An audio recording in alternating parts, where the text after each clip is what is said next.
Hampshire Republican Party Annual Meeting, President Donald J. Trump.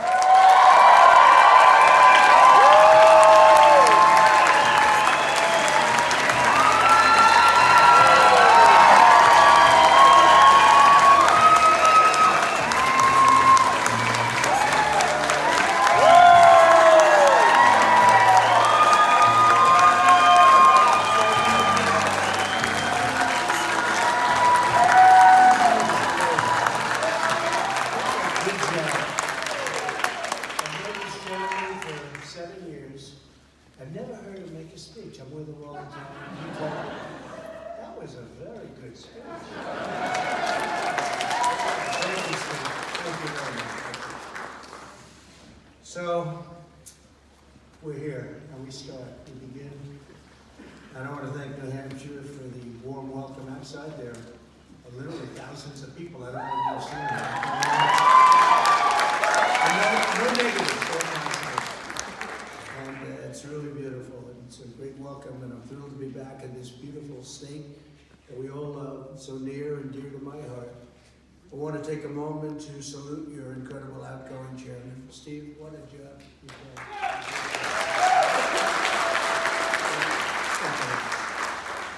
2 terms, outstanding service to the New Hampshire GOP, and Steve, just congratulations on the job well done. You work so hard. He loves the state. He loves the people of the state. And we all love you, Steve, and that's why I'm going to be making an announcement about Steve. Should I do it or should I just leave it? I'm also so really excited to do this because there's so many people, and so many people would like to do it, but Steve is going to be stepping down, and he'll be coming on board as the senior advisor for my New Hampshire campaign. He's going to help us to ensure that we have a win in the Granite State. In 2024, we stopped the communists, we stopped the Marxists. If we don't stop them this time, I think that's going to be the end. I really do. I believe that. I believe that we have to stop them, and we have to stop them quickly. Although your next state chairman has not been announced, I believe they're going to be doing that right after this.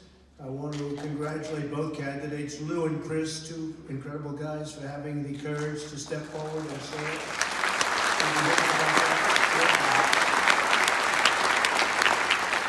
Let me also thank the New Hampshire House Speaker, Sharon Packard. Sharon.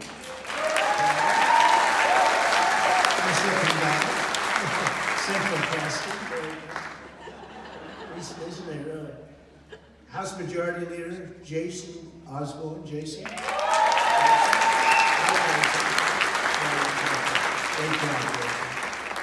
Deputy House Majority Leader Fred Doucette.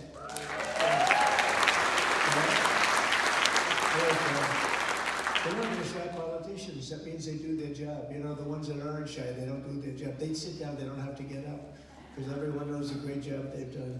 Thank you very much. Great job. All of you. Senate Majority Leader Sharon Carson. Sharon. Thank you, Sharon. Great job, Sharon. And Executive Counselor Dave Wheeler. Thank you very much. As someone who has won the New Hampshire presidential primary not once but twice, and by the way, I believe we also won 2 general elections. Plenty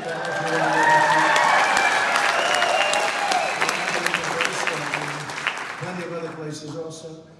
But I know better than anybody what a special role the state has, the people have, and really it's a place for American presidents. And one of the things I told him, Steve, you can help with the campaign a little bit, but what I really want is help in that final day of voting. You know, it used to be a day, right, with paper ballots. Now it's, in some cases, 64 days. How about that? We have 64 days to vote, and we have all machines, we have no paper, we have no nothing, and lots of surprises. I said, I really want the biggest help to be on election day or election period. Think of that, we have to call it an election period. Someday we'll be back to paper ballots, we'll be back to voter ID, we'll be back to voting the way it's supposed to be, 1 day voting. You know, in France, they had an election, it was 1 day, they had 38 million people. It took 1 day, and by 10 o'clock in the evening, all the votes were counted. You had a winner, you had a loser, and everybody said, good luck, see you next time. But we don't have that in this country anymore. We've gone crazy in so many ways. But that's why from the very beginning I've strongly defended New Hampshire's first in the nation primary status.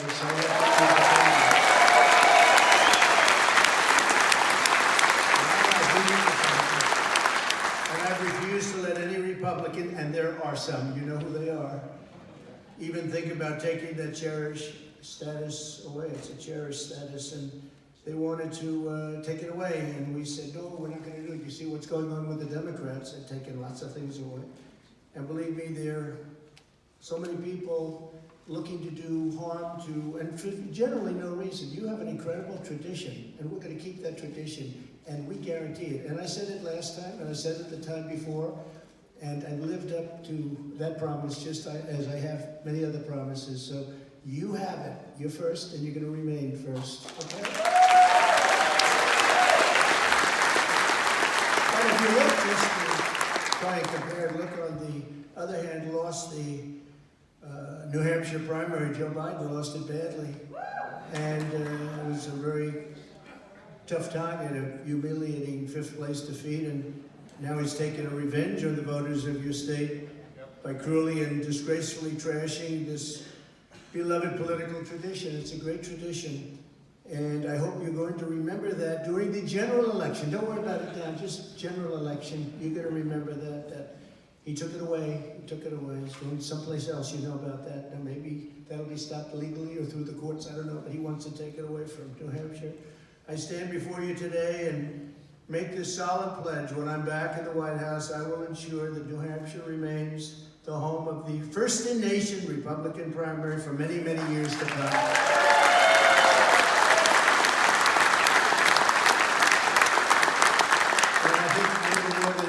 I've proven that I keep my promises. I've proven it more than just about any president. But it's a true privilege to have this opportunity to speak with you on my very first trip back to New Hampshire. This is about the beginning, you know. This is it. We're starting right here as a candidate for president. And you've probably seen the polls. We're really doing great. You know, remember I used to, in 2016, I talked about polls all the time. In 2020, I didn't have to because we didn't have a lot of competition. We had no competition. And I don't think we have competition this time either, to be honest. But I talked about the polls. And I will say that our polls, we are so far ahead in the polls. Both in New Hampshire, one came out this morning, a very nice poll, we're way ahead. And one came out yesterday, a nationwide poll. And we're 35 points up, 39 points up. That's a lot. We won't play prevent defense like they do in football, though, however. You know about prevent defense? The team holds them, and there's no way they hold them for almost 4 quarters, and then they have to just stop them one more time, and they go to prevent. And they always lose, don't they? We don't do prevent defense. We just keep defending, and we're going to win, and we're going to win very big. But our polls have been fantastic. Everyone in this room shares the one key mission. We're going to defeat Joe Biden, and the radical Democrats. These are radical left people. I think in many cases they're Marxists and communists, and I used to say that seldom. Now I say it all the time because they are. You look at what they're doing to our country, and we're going to turn New Hampshire red on November 5th, 2024.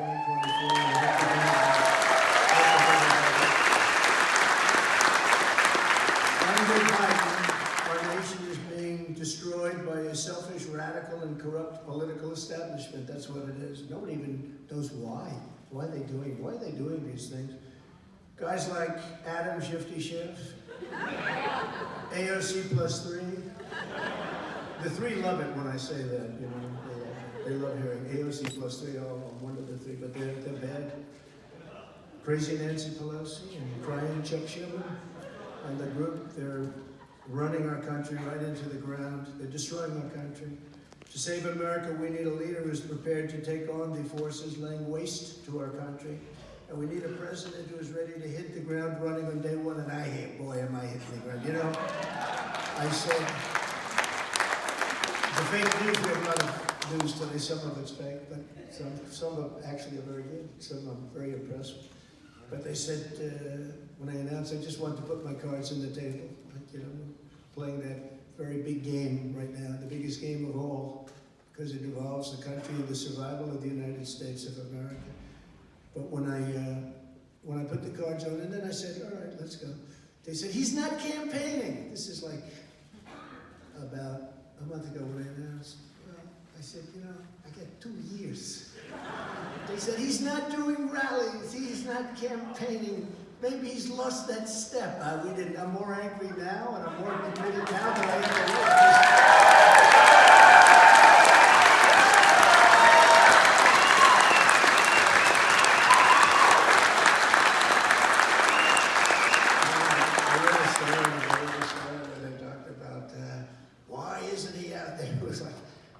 Friday night, and then they actually did something that night, little low-key stuff, and there was lots of work. We had great people with us, amazing people that I've met and really gotten to know, because as a non-politician, I didn't know anybody. I went to Washington. I tell the story of driving down Pennsylvania Avenue with our great First Lady, and I'm looking over, and I'm saying, I saw the hotel that I built. It was very, very successful in Pennsylvania, and we had more police and more. I never saw anything like it. We're going down Pennsylvania, crowds are cheering and just going absolutely crazy. Motorcycles all over the place, hundreds of motorcycles. It's so beautiful, beautiful weather, beautiful everything. I looked at our First Lady, I said, do you believe it? I'm the President of the United States.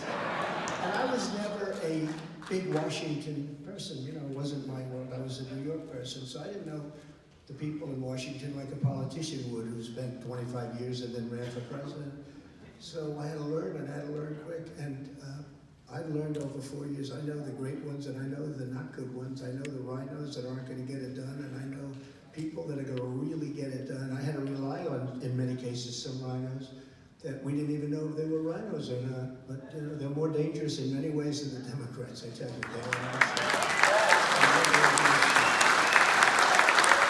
And we have incredible people. When you think of what we've done, we had the largest tax cut in the history of our country. We had the largest regulation cuts in the history of our country. We had the safest southern border in the history of our country. We had the least amount of drugs in decades and decades. Right now, it's 10 times the drugs are pouring into our southern border as when I left. Think of that, 10 times. Not 100% more. Think of that, 10 times more. It's coming in like water and cheaper than candy. Fentanyl, you buy cheaper than candy. You can go buy a candy bar, costs you much more than fentanyl, and they can kill the entire nation with it. And frankly, that's probably what they're trying to do. So we had it done, and we had a great thing going, and we had built hundreds of miles of wall. All of the things that we did to make it so good. Stay in Mexico. Nobody even heard of it. Stay in Mexico. Mexico said to us, well, we're not going to do it. I said, yes, you are. You are. I said, no. You're going to do it, 100%. Then a representative came down, and I dealt with somebody, a very nice woman for the State Department. She worked with Mexico, on Mexico for 25 years. Very nice. She said, sir, you can't get these things. Stay in Mexico. They'll never agree to that. They'll never agree to any of this stuff. I also said I want 28,000 soldiers from Mexico guarding our borders. Will you pay for it? No, we're not paying anything. And so she smiled, and not as a bad person, she smiled. She thought it was an immature ask. I said, no, we'll get it. 100 to 1. I mean, I will tell you, there's not even a chance that we won. They said, sir, okay.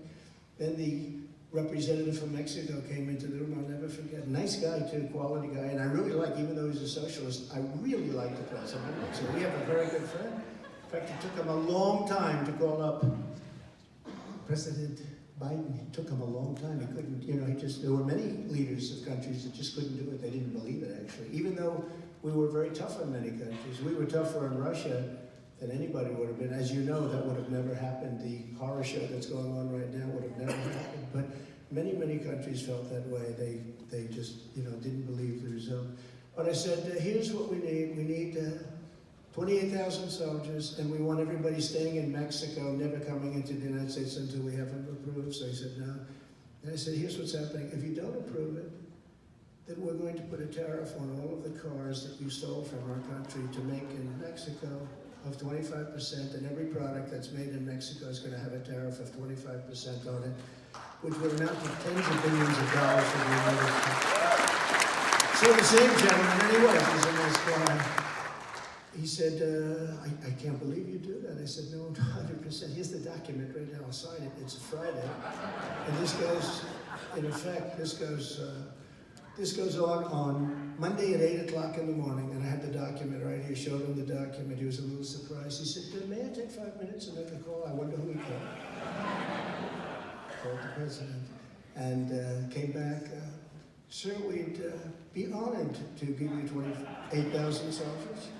And we would be honored to keep everybody in Mexico, even the MS-13 gang members, until we start calling.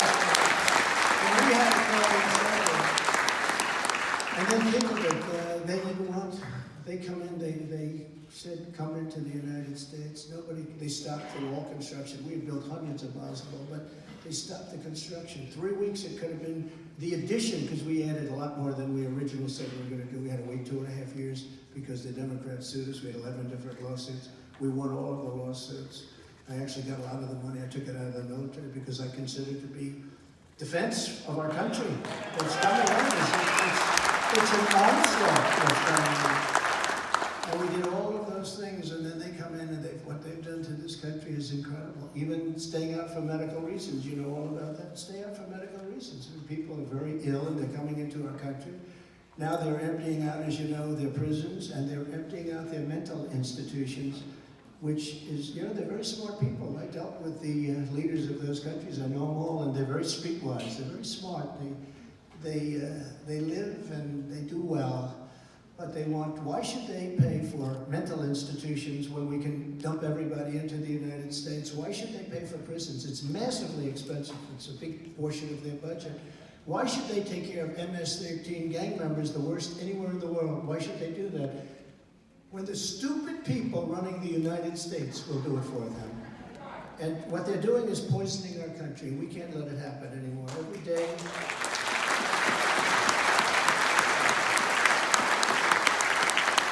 I think of the United States in a way, this never happened. This literally, I thought of this yesterday. And I said, you know, I'm coming up to a place that gets it.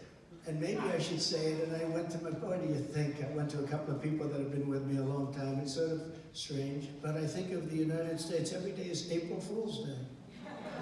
And they said, so what do you mean by that? I don't like the sound of that. I said, you know, listen to this. And I just gave a couple of ideas. We have open borders when they should be closed. It's April Fool's Day. We have prisoners, people from, as we just said, mental institutions and terrorists being dumped into our country when they should not be accepted. April Fool's Day, right? Who would do that? Who would do this? Who would allow prisoners in? He goes, he said, Brandon. You're both right. We have no voter ID when everyone wants voter ID. Even at the Democrat National Convention, they had a card on the front of them that was like bigger than their chest, with the exception of some people. It had everything, pictures, everything. But not for the United States votes, right? So think of it, no voter ID when everyone wants it. Even the Democrats, they did a poll, 88% of Democrats want voter ID. They don't want it, because they want to cheat. That's what they're best at. We have a woke military that can't fight or win, as proven in Afghanistan, and we rebuilt the entire military, but we lost, unfortunately, $85 billion of it to Afghanistan, where we stupidly gave $85 billion to these people. We had them in check. We had them totally in check. Abdul, the head of the Taliban. Why are you speaking to him, sir? Who else do I want to speak to? Who else am I supposed to speak to? We want to end it. And I told Abdul, I said, Abdul, you're killing a lot of our people. They did a lot during the Obama administration. The snipers, they were killing our soldiers left and right, a lot of them, and the roadside bombs. You all know, because it's a very military state, very state-focused on the military. I said, Abdul, you're killing a lot of people. Here's the story. If you do this anymore, we're going to hit you harder than anybody has ever been hit by this country. And that's pretty hard. We're going to hit you so hard, left and right, up and down. You're going to regret it. You have to stop. There's no more. No more. This is over a telephone conversation. Can you believe it? And Yes, Your Excellency, I do understand. He called me Your Excellency. I wonder if he calls Biden. He's still there, by the way, Abdul. I can't believe his luck. Did he get lucky? Did he get lucky? And we were getting out, because it was time, 21 years, right? We were getting out, but we were going to get out with pride. We were going to get out, we were going to take our military out last, not first. We took our military out. And once we took the military out, they had opened. I could just see Abdul, a tough, smart guy, sitting there. Sir, they just took the military out. And he looks at the guy, probably said, this guy's the stupidest guy that can happen. They did. They took the military out first. And we left. Right now we have many, many hundreds, maybe thousands, but hundreds of American citizens there. They're stuck. But we didn't take the equipment out, and we could have taken it out easy. And I had one of our generals that's currently there say to me, sir, I think it's cheaper to leave the equipment than to take it. $85 million. And I said, what do you mean cheaper? We have brand new airplanes over there. You mean it's cheaper to leave a $100 million aircraft, the latest and the greatest, the helicopters, brand new Apache helicopters, hardly used. It's cheaper to leave it than to fly. Yes, sir. That's when I knew that this guy wasn't too good. I said, listen, so you think it's better that we could give it a half a tank of gas, fly it to Pakistan, and then take it over here, right? Let it fly its way over, a couple of gallons extra, a little bit of extra fuel, jet fuel, which today you can't get, by the way. Today he might be right, you can't get it because of us. But think of it, I said, you think it's better just to slave it? Yes, sir, I think so. So we left them 700,000 rifles of the best. We left them 70,000 vehicles, many of them armored, cost millions of dollars. Armored plate, 4 inches of steel on the bottom. You can imagine what they cost, 70,000. I don't know if anyone's in the car business, but I have a friend who's very big in the business. I said, did you ever have a car lot with 70,000 cars? He said, 70,000? If we have 200, we consider that oversupplied. I said, 70,000, think of it. And binoculars, they never fight. You know, they're very good fighters, the Taliban, but they never fight at night because they don't have binoculars. We have given them brand new, thousands of binoculars, better than what we have, far better than what we have, because they're brand new, they're the best. And they are now one of the biggest sellers of arms to other countries because they have so much, I can't possibly use that much, 700,000 rifles, and rifles and guns, they call it. 700,000, mostly brand new, brand new stuff. We just dump it over there. And many other things. So this is what happened. So that's April Fool. We have a military that has to get back on track, and they don't want to. We've proposed mandatory electric stoves and electric cars when everyone wants at least the option of choice. Because gas stoves cook better, and gasoline cars go a lot longer. I have a friend who got an electric car. After 2 hours, he's like, where the hell do I get this thing? Where do I get electric, please? He used to drive for 12 hours. Now he drives for a very short period of time. But he's happy because he thinks he's helping the environment. I said, you're not helping the environment. He knew where the batteries were made. All made out of China. And they're all made with minerals and substance found in China. The substance we have is, and more than anybody else, is something that gets refined into gasoline. And we have more than it, and they don't want to use it. This is a plot. We have people in the midst of the greatest crime wave in history that want to defund our police. That's April Fool's, isn't it? Let's defund the police. You can't even get in your car. You go to New York, nobody ever gets prosecuted. I'm the only one they go after. I go after.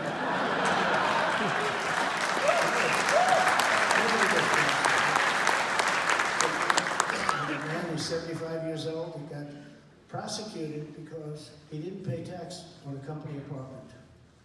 Who does? I mean, do people pay? He didn't pay a tax on a company car. 75 years old, has a company, didn't pay tax. I guess didn't pay tax on the education of his grandchildren. I paid for the education of his grandchildren. I have a lot of money, I paid for the education.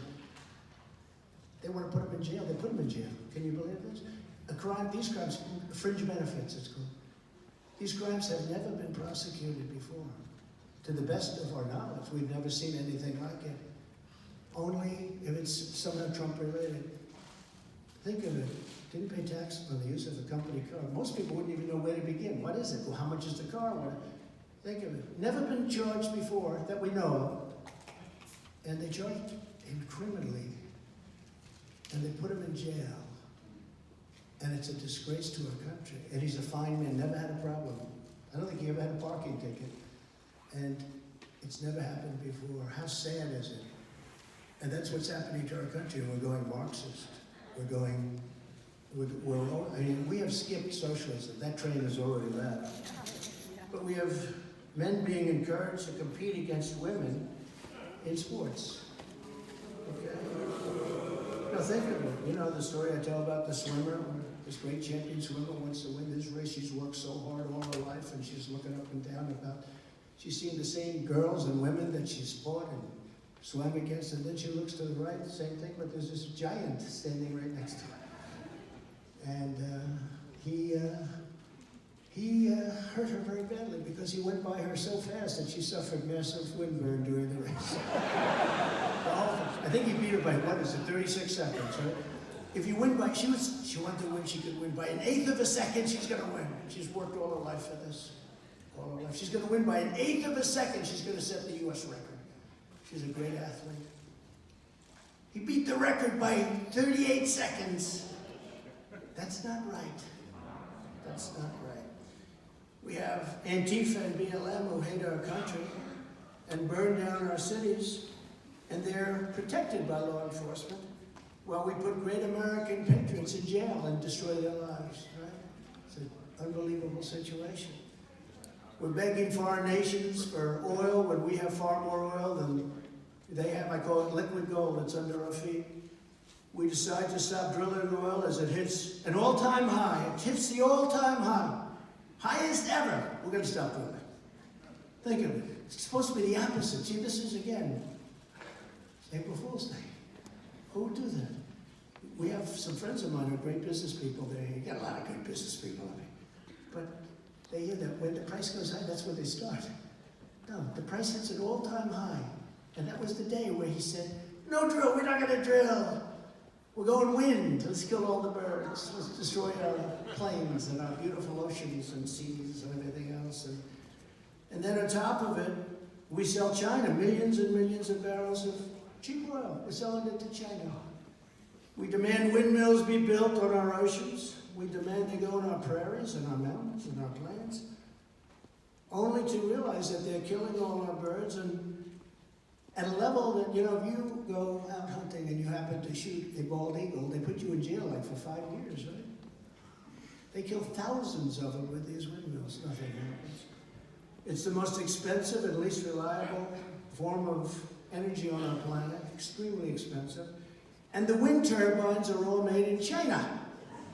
Some are made in Germany, but most are made in China. We have a president whose son's laptop from hell gets taken over and exposes massive corruption like nobody's ever seen before. You think the father, do you ever hear this? Do you think the father was upset? Dad, I left my laptop in a repair shop, forgot to pick it up, and this repair guy went a little crazy when he saw what was on it. What's on it, son? Every crime that you've ever committed. Now, at what point does the father get angry? This kid is not working out well for me. And then the FBI goes and convinces the media that it's Russian disinformation. Remember, they went over to see the people at Twitter and other media and other agencies also, but the FBI, can you imagine the good old FBI? It's hard to believe what's happened here. This is Russian disinformation, so if you hear anything about it, don't put it in, don't write, don't do it. Don't do it, you better not do it. Because it's Russian disinformation, it's not true. Even though they know that's a lie that they're telling them. And instead of doing that, they come after Trump. Let's go after Trump. Let's raid Mar-a-Lago. Nice secure place, too. We have an FBI and Justice Department that does raid Mar-a-Lago in Florida. Placed under lock and key, a very, very powerful building, very secure, very thick walls. It was built actually as the Southern White House by Marjorie Merriweather Post and E.F. Hutton. They willed it over to the governor. Jimmy Carter turned it back. He said it was too expensive. Can you believe it? And I say, thank you, Jimmy, I appreciate it. But they asked us if we could do a favor. They saw the room. They're having very good discussions with Dara, which is always supposed to do. And we looked at the room. They asked us, would you do us a favor? They came down and looked at it. I told them, absolutely, go down and look. They looked at the room. I think found everything in order. It was sealed. There wasn't stuff laying all over the garage floor. What a pigsty that place was, right? It's classified. But they looked at the room, they made a request. Could you put on an additional lock? We had a strong lock. Could you put on an additional? I said, absolutely. Let them put it on top. We put on additional. And then they came in and they raided Mar-a-Lago after that. And we were having very good discussions with NARA. But of course, NARA is very radical left.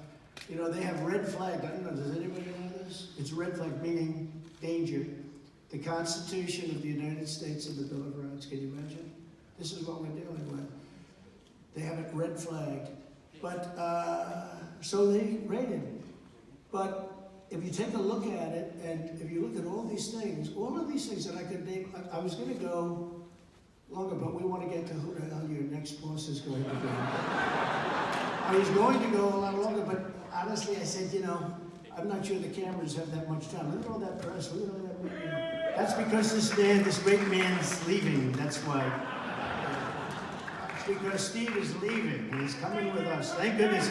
If he wasn't coming with us, I might just have to forget about New Hampshire and just mark it down to a loss. But with Steve, I don't think we can lose.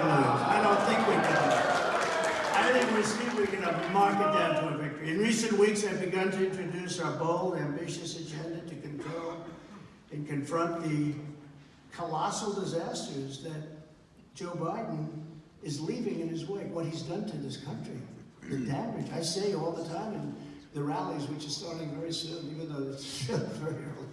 I almost am forcing me into the rallies. You know, why isn't he doing rallies 2 years early? You know, but we're going to do them soon. I think we should do a big one up here, Steve. Okay?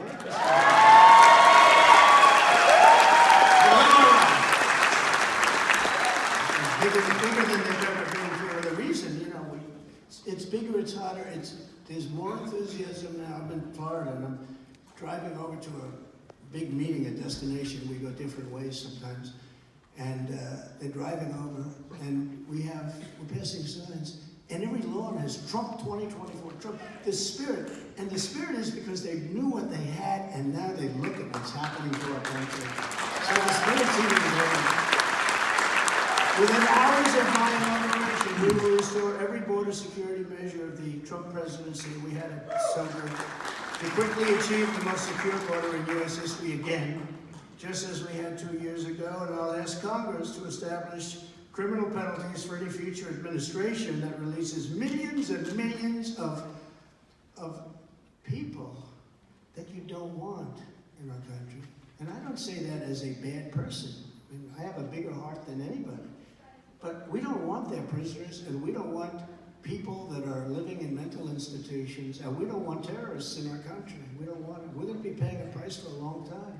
We have to get them out. We have to get them out. They poisoned our country. The people who launched this invasion, because it really is an invasion, we believe those people belong in jail. Something has to happen.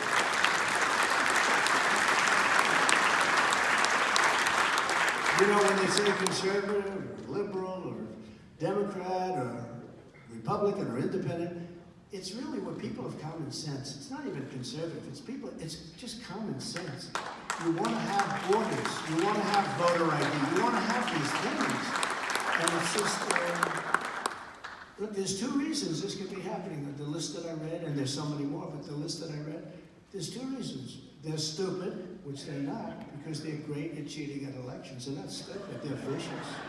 No, anybody that cheats like that can't be stupid. But they're either stupid or they hate our country. And it has to be they hate our country, because who would allow this invasion of our country to take place? Despite 2.5 years of working and all of the things we did, I mean, to get this stuff in place, and then they just walk away from it. We worked 2.5 years to get it. We had to negotiate with Mexico and stay in Mexico. We had that was another deal. I think I pulled another tariff on that one too. We're going to charge you so much. But they were great, and they understand it too. They really understand it. And I came up with the name Caravan because we had caravans of 15, 20,000 people pouring in. Not when I'll tell you what, we had it stopped pretty early. But now if you look at these caravans, these are massive, massive caravans, and they have no idea who these people are coming into our country. They're walking in unvetted.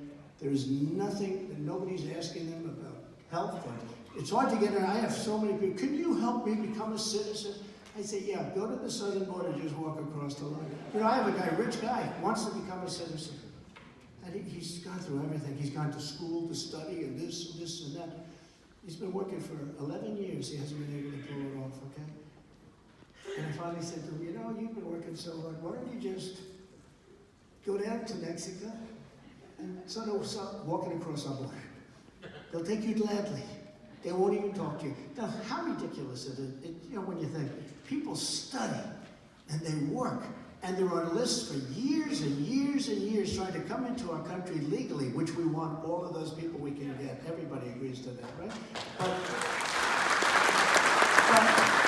you have other people that are prisoners and that are very ill in many different ways, including mentally, and they just walk into our country. It's just crazy. And once they're in, they never get out.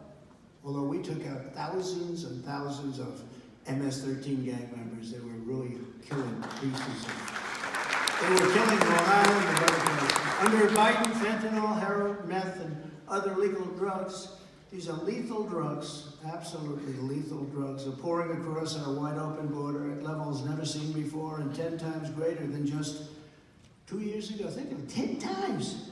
Devastating communities all across our state. The drug cartels are waging war in America, and it's time that America wage war on the cartels. We should. You know, I got very badly criticized by some of the rhinos, mostly, that said, oh, behind the scenes, he was saying that maybe he's going to hit Patriot missiles into these drug dens. And they announced it, you know, one of the stupid people, like a Bolton or somebody, these are stupid people. But they said, he's going to go into those areas, and he's going to hit him with a Patriot missile. And I said, oh, well, that's going to be a couple of days of bad publicity. Except everybody said, what a great idea that is. And I was like, my poll numbers went up. It's crazy. This is a crazy world we're living in. And we have to be very careful, because we have a very fragile country. This is a very fragile place. Just as we destroyed ISIS, and I destroyed ISIS in 3 weeks, you know that? General Raising Cane. I said, what's your name? So my name's Raising Cane. Raising Cane, and when I went over to Iraq, because they said, why aren't we beating ISIS? Raising Cane. He was central casting. Most of you heard the story, but he did a great job. And I was told in Washington by the Washington generals, you know, I call them the television generals. They're not our real generals. We have great generals. We have a great army, great military. And I created Space Force, which is a big deal. Turned out to be very important. General Raising Cane. I said, what's your name? Sir, my name is Cane, sir, Raising Cane. I said, I'm going to like you. Are you kidding me? Your name is Raising Cane? And I said, I was told it takes 3 years to get rid of ISIS, and maybe we couldn't even do it in that by Washington. That's why I actually flew to Iraq to meet with the general. Sir, we can do it in 3 weeks, sir. I said, no, say it one more time. We can do it in 3 weeks. Well, why haven't they done it? Sir, they didn't do it because, I shouldn't say this, sir. In fact, I won't say it, because you know a military person is not supposed to say it. I said, why didn't you convince them to do it the way you want to do it? It's not my place to do, sir. I'm in the military and I have to take orders, and they came in from Washington, told us what to do. Even if I disagree with them, I have to take orders. I mean, I sort of understand that. I'm not sure I fully understand it, because it doesn't seem to make a lot of sense, but militarily, I guess it does. I said, so General, what would you do? I met him at the base of Air Force One with another general and a drill sergeant. These guys are all better looking than Tom Cruise. You got to see these guys. They are like perfect human beings. The pilots on Air Force One were landing in the desert. We're landing, and I'm saying, they told me, sir, turn off your lights, please. Why? An hour before landing, they said, please turn off your lights, sir. Why? Why would I turn off the light? Because we're landing. I said, well, you mean we've spent $7 trillion in the Middle East and we can't land? After spending $7 trillion, and by the way, millions of people killed, if you include the other side, which I include.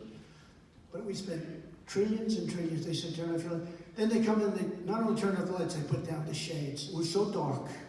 So we're an hour out, and I went up to the front of the cockpit because I love going with these guys, seeing how great they are. You'd have best pilots. Best pilots fly Air Force One, the best. They take the best pilots. These guys are something. Anybody fly Air Force One in this room? No? I heard some guy over there. But the best pilots, so we're out there, and we're getting ready to land. He said, I said, Captain, I'm getting a little nervous. I don't see any lights. Where's your runway? Sir, it's right ahead. I said, I have pretty good vision, Captain. I don't see anything ahead. It's there, sir. And then you hear, you know, the mechanical, they call it a mechanical voice. It's a computer. Beautiful voice, actually. 1,000. 1,000 means you're at 1,000 feet. That's very low. That's like a 10-story building. 1,000, 900, 800, 700. I said, Captain.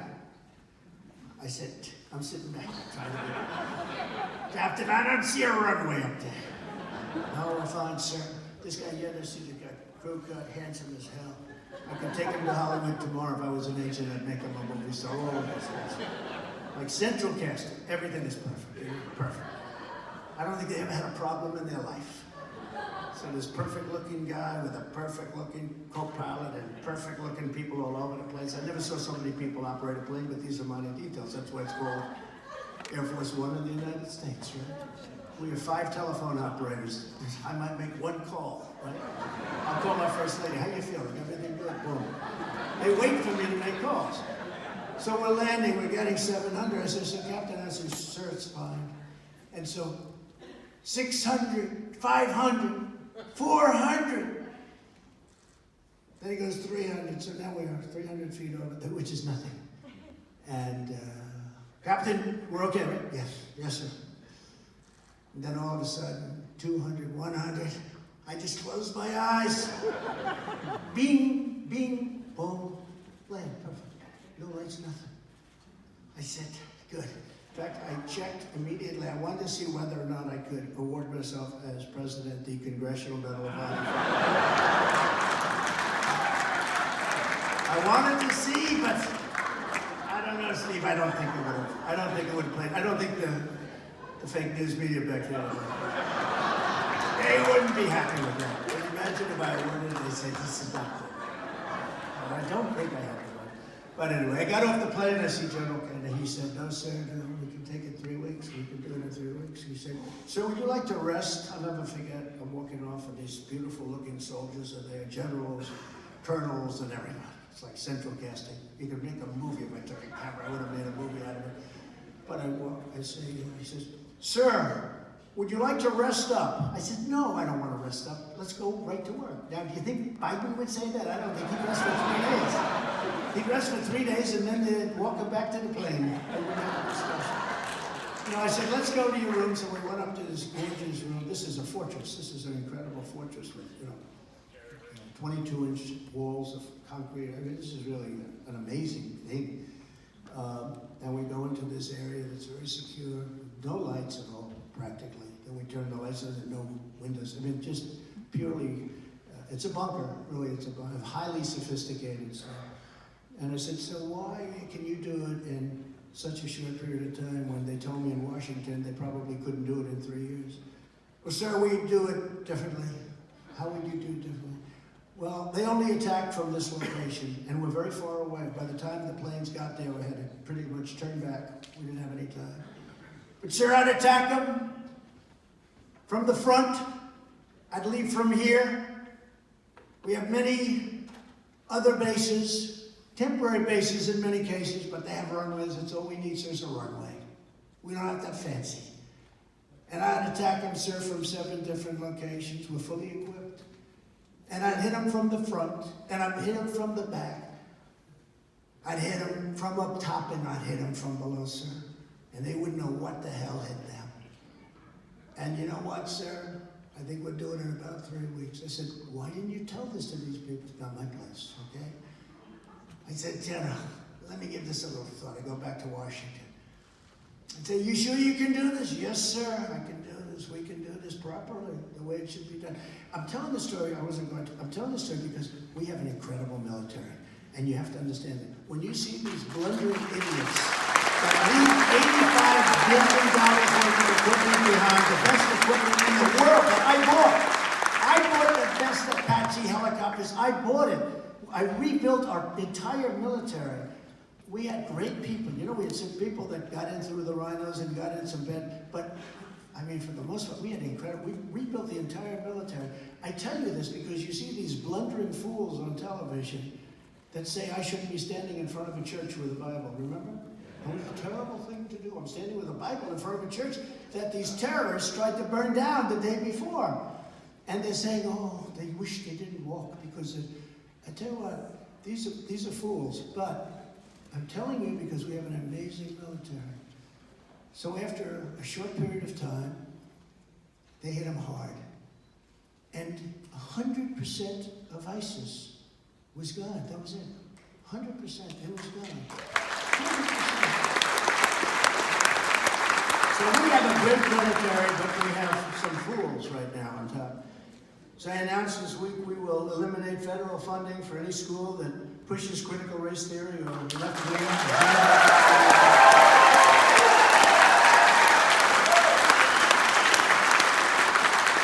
And I'll get for you parents' rights, including the direct election of principals by the parents. Isn't that a good idea?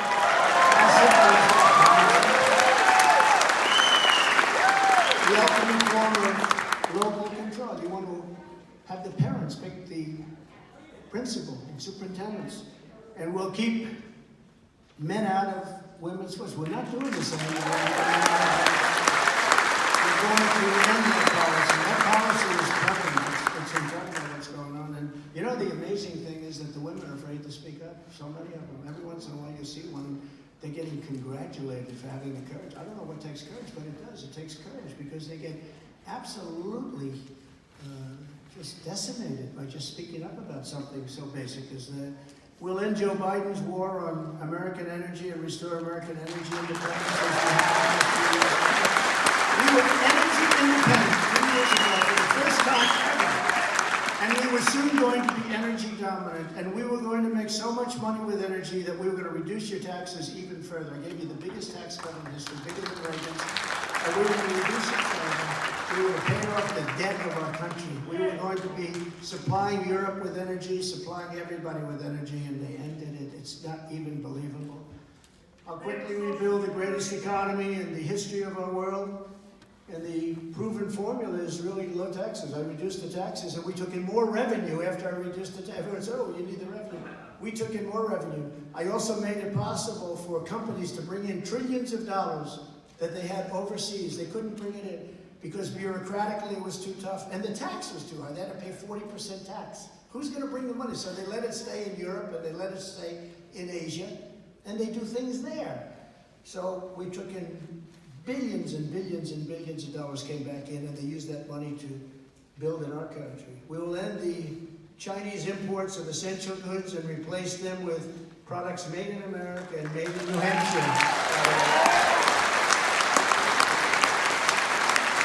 And I will force China to sell any current homes in the United States that puts our national security at risk. They're buying land right next to our very important military area.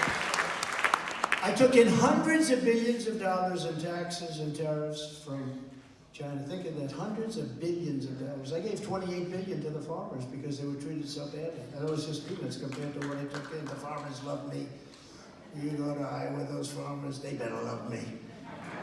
But you know, some wise guy come in and say how great he is for the farmers. No, I don't think they would buy it. Took in $28 billion for the farmers. I gave them checks. Split it around. Everybody got, because what China did to the farmers was incredible. And we brought many businesses back from China because of what I did with the taxes and tariffs. It gave an incentive for them to come back. And no other president has ever done anything like it. And no other president.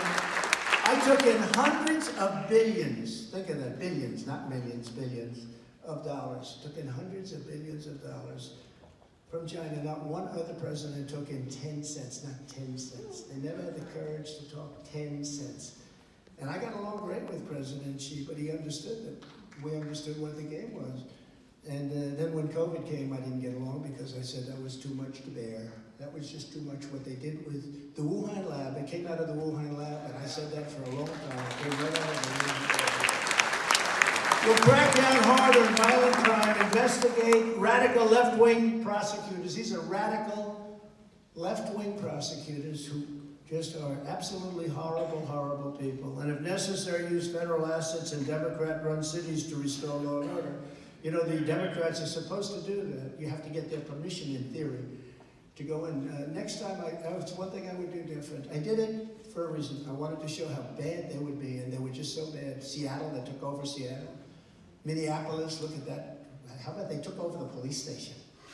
And then ultimately, I said, I don't care, we're sending in the National Guard. We sent it in.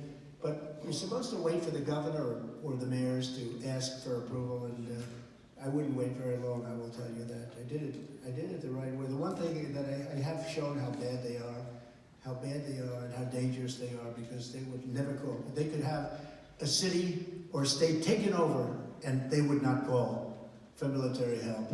But we came into, as an example, Minneapolis. We remember that 7 days it was going, and then you have CNN saying, not much is happening, and the reporter behind him, the whole city's burning down. Do you ever see that? We're here, there's been some minor skirmishes, not bad. Behind him, the entire city is like on flames. So I'll support a constitutional amendment to impose term limits on members of Congress.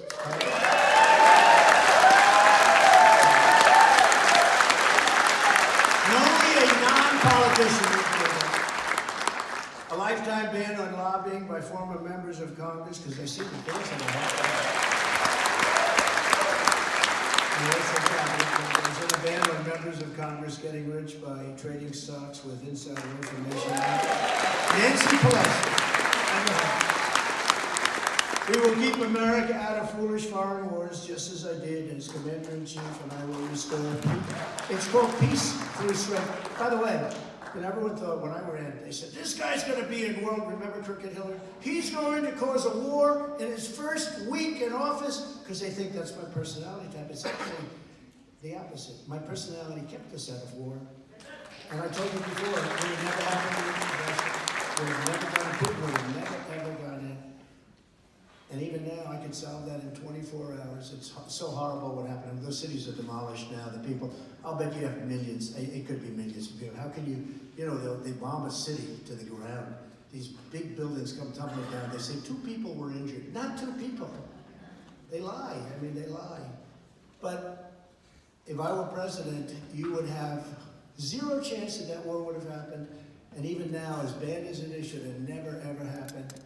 The country, how does it ever rebuild those cities, those magnificent buildings that came down that are 1,000 years old with the gold domes? You can't do that. But it would have just so sad to see that a deal would have been made very quickly. I'm not even sure a deal would have had to be made. I don't think he would have never done it. And let's see what happens with China and Taiwan, because they see how incompetent we are. So let's see what they're going to do there. But we will root out the deep state and stop the weaponization of federal agencies, because there's a weaponization like nobody's existed. We will use every tool at our disposal, we'll give to Steve, to defend election integrity, and we will dismantle the illegal censorship regime and bring back free speech to America. And as they say in New Hampshire, live free or die.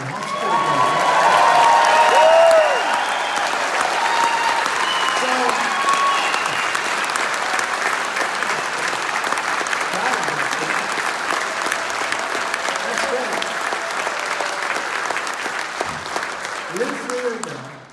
This is just the beginning of our agenda. I look forward to returning many times. I'll be here many times. I'll be with you. I like it here, first of all. Because if I didn't, I not so much, but I love the people here, the great spirit, the incredible people. Thank you.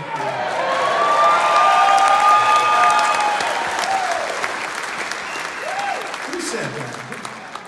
Stand up. How nice is this room? That's very nice. Thank you. I appreciate it. 1 year from now, we will win the New Hampshire primary, And then with the help of the good people of this state, I love the people, we are going to take back our country and we'll take back the White House and we're going to straighten out the United States. God bless you all. Now I'm going to be reintroducing Chairman Stepanek, who is going to do a very important thing. He's going to make an announcement, and the announcement is who is going to be the next New Hampshire GOP chair. So whoever that is going to be, I'm going to immediately start treating him very nicely because he'll have a big impact on the election. Ladies and gentlemen, thank you very much. Steve, you take over.